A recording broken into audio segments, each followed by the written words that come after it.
지난 주일 10월 9일에 시카고 마라톤이 열렸었죠. 언제 코로나가 있었냐는 듯이 많은 이들이 참가한 가운데 축제 분위기 속에서 열띤 레이스가 펼쳐졌었습니다. 2020년에는 코로나로 인해서 미국의 3대 마라톤이 모두 취소됐었어요.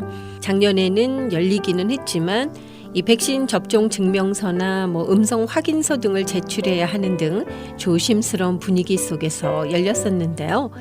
올해는 예전의 모습을 거의 회복한 듯 이 미국의 50개 주 그리고 세계 각국에서 온 약 4만여 명의 참가자들이 열렬한 응원 속에서 열띤 이 경기를 펼쳤습니다. 한국에서도 이 시카고 마라톤에 많이들 참가하신다고 하던데요. 시카고 마라톤은 세계 6대 메이저 이 마라톤 가운데 하나고요. 뉴욕, 보스턴 마라톤과 더불어서 미국 3대 마라톤으로 꼽히고 있습니다. 혹시 시카고 마라톤에 참가해 보신 경험이 있으시다면 정말 대단하신 거예요. 시카고 마라톤은 경사가 거의 없는 이 평평한 지형이면서 또 미시간 호변을 지나는 아름다운 코스로 유명하다고 하는데요. 여러분 어떠세요? 상상이 되시죠? 저는 이 달리기와는 거리가 좀 먼 사람이라서 그런지 마라톤 하시는 분들을 뵈면 정말 존경스럽기까지 합니다. 마라톤 하면 떠오르는 단어들이 있어요. 자신과의 싸움, 인내심, 인간 승리, 월계관, 오랜 시간의 훈련 등등 말입니다. 모든 운동이 다 그렇겠지만 특히 이 마라톤은 인간의 한계에 대한 도전이라는 표현까지 쓰잖아요. 마라톤에서는 이 30km 그러니까 약 18마일 정도가 지나면서부터 이 구간을 마의 구간이라고 한다고 하네요. 극단적인 피로감이 몰려오면서 그야말로 몸이 천근만근 무거워지고요. 마치 이 발이 땅에 달라붙은 것 같은 느낌으로 인해서 더 이상 달릴 수 없을 정도가 된다고 합니다. 완주를 하려면 반드시 이겨내야 하는 구간인 거죠. 올림픽 경기의 대미를 장식하는 것이 이 마라톤인 것만 봐도요. 마라톤의 의미를 알 수가 있습니다. 이 수도 없이 찾아오는 마의 구간을 이겨낸 자들이 결승 지점을 앞두고 마지막 힘을 다해서 힘차게 달리는 모습은 언제 봐도 또 몇 번을 봐도 감동입니다. 여러분께서도 기억하실 거예요. 이 황용조 선수가 마라톤에서 금메달을 땄던 그 감동의 순간 말이죠. 1992년 바르셀로나 올림픽이었으니까 30년 전의 일이네요. 그래도 지금까지 이렇게 기억이 되는 이유가 뭘까요? 그만큼 전 국민들에게 감동을 선사했기 때문 아닐까요? 한국에서 기억되어지는 이 또 한 사람의 마라토너 이봉주 선수는요. 인생과 마라톤의 진짜 승자는 1등이 아닌 완주자라는 말을 하기도 했습니다. 이 세계적인 마라토너들이 달리는 것을 직접 본 분이 이런 얘기를 하시더라고요. 보통 사람들이 100m를 전력 질주하듯이 달려서 깜짝 놀랐다고요. 어떻게 26.2마일을 이렇게 거의 같은 속력으로 뛸 수 있는지 보고도 믿기지 않을 정도였다는 말을 하시던데요. 그러니까 인간의 한계에 도전하는 것이라는 그런 표현도 하는 거겠죠. 이 세계적인 달리기 잡지인 러너스 월드에서는요. 당신이 마라톤을 뛰었을 때 생기는 14가지 일들이라는 제목으로 흥미로운 칼럼을 실은 적이 있습니다.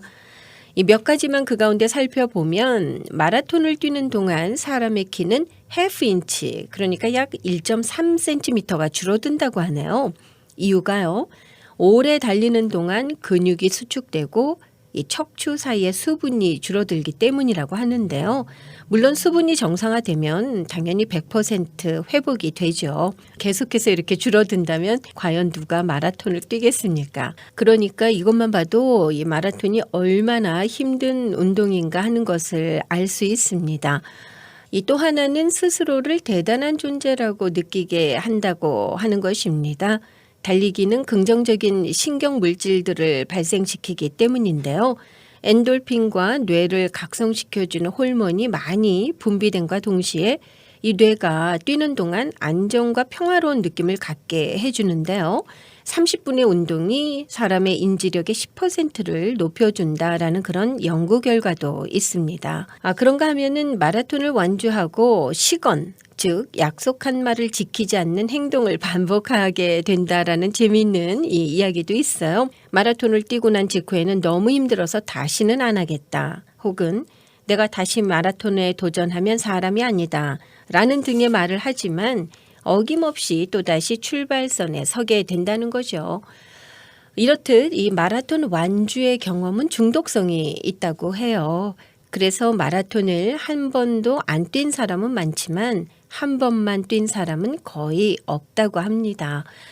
성경에는 신앙의 여정을 유난히 이 달리기에 비유하는 표현들이 많이 나옵니다. 그런가 하면은 우리의 신앙생활을 마라톤에 비유하는 그런 설교도 여러분 한 번쯤은 들어보셨을 텐데요. 신앙생활과 마라톤 혹은 달리기 이 둘 사이에는 공통점이 많이 있기 때문이 아닐까요? 특히 바울은 성경 곳곳에서 믿음의 경주에 대한 표현을 많이 하고 있습니다. 그러므로 나는 다름질하기를 향방 없는 것 같이 아니하고 싸우기를 허공을 치는 것 같이 아니하며 생명의 말씀을 밝혀 나의 다름질이 헛되지 아니하고 수고도 헛되지 아니하므로 그리스도의 날에 내가 자랑할 것이 있게 하려 함이라. 운동장에서 다름질하는 자들이 다 달릴지라도 오직 상을 받는 사람은 한 사람인 줄을 너희가 알지 못하느냐. 너희도 상을 받도록 이와 같이 다름질하라. 표대를 향하여 그리스도 예수 안에서 하나님이 위에서 부르신 부름의 상을 위하여 달려가노라 등등 말입니다. 이렇듯 믿음을 달리기 혹은 경주에 비유한 표현들이 많이 있는데요. 바울은 왜 자신의 신앙생활을 유독 달리기 혹은 경주에 이리도 많이 비유했을까요? 바로 하나님께로부터 받은 부르심에 대한 사명 때문이 아닐까 합니다. 때문에 그 과정에 어떠한 어려움과 난관이 있다 하더라도 끝까지 달려 완주해야 하는 것이었겠죠. 또한 바울은 우리의 신앙 여정이 그냥 아무렇게나 목표 없이 달리는 것이 아니라는 것을 표대 혹은 또 상이라는 단어를 통해서 전하고 있습니다. 모든 경주에는 시작과 끝이 있고 또 그 경주에서 상을 받기 위해서는 제대로 규칙에 따라 잘 달려야 하는 거겠죠. 자, 여기서 찬양 한 곡 듣고 오겠습니다. 주님 다시 오실 때까지 소양이 부릅니다.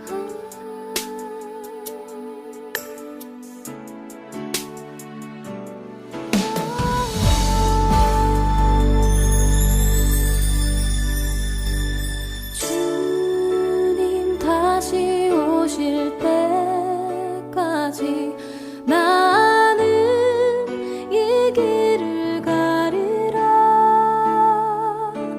좁은 문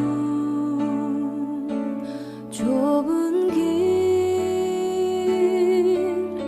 나의 십자가 지고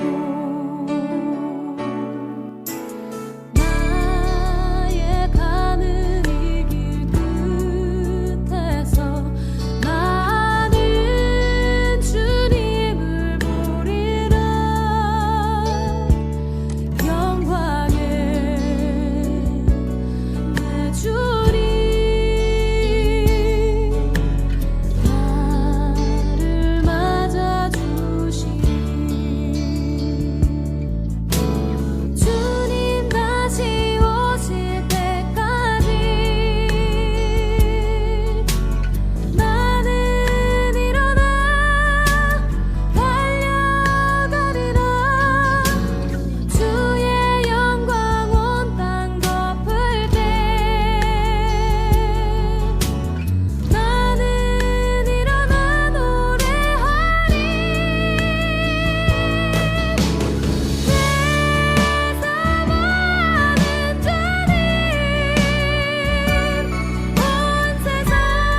목사님들께서 우리의 신앙생활을 마라톤에 비유하신 이유는요, 둘 사이에 많은 공통점이 있기 때문일 겁니다. 마라톤은 물론 기록도 중요하지만 더 중요한 것은 완주죠. 마지막으로 들어오는 선수에게 때로는 더 큰 환호와 박수를 보내는 이유도 여기 있지 않나 싶습니다. 이 마라톤은 장거리 경주이기에 그저 열심히 뛰기만 해서는 완주가 어렵잖아요. 보이지 않는 고도의 테크닉이 필요한 경기라고 하는데요. 그 가운데 가장 중요한 것이 자신이 가지고 있는 힘의 안배라고 합니다. 자신의 체력을 잘 알고 적절하게 분배를 해야 완주할 수 있으니까요. 훈련 없이는 결코 완주할 수 없는 경기죠.